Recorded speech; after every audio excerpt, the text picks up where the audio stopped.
And our third speaker is Enrica Gruel, who's from the Health Sciences School.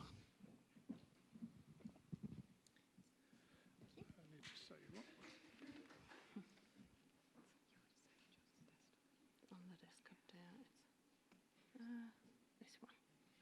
Yeah, they didn't clap it, did they? Should we give her a round of applause? So the pain I'm now talking about is probably a pain you have experienced, or some of you have experienced.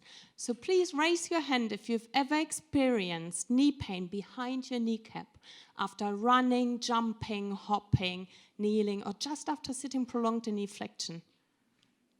Wow, this is overrepresentative here.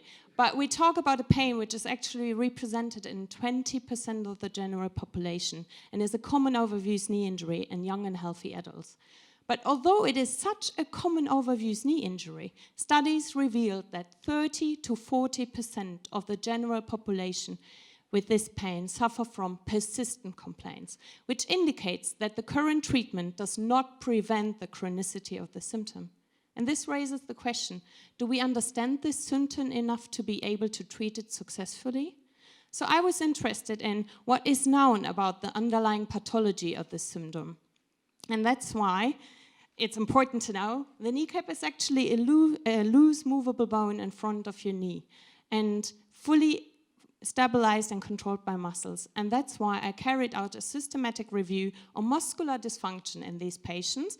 And studies agrees that especially this mechanism you can see behind me, caused by weak hip muscles, bad foot posture, and weak knee muscles, lead to increased knee node and knee pain.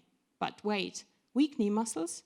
We know from other knee pain injuries that actually the body has a very intelligent pain-preventing mechanism. Whenever the body perceives knee pain, it sends a stimulus from the spine towards the front thigh muscle and thereby does not allow a full activation of the muscle.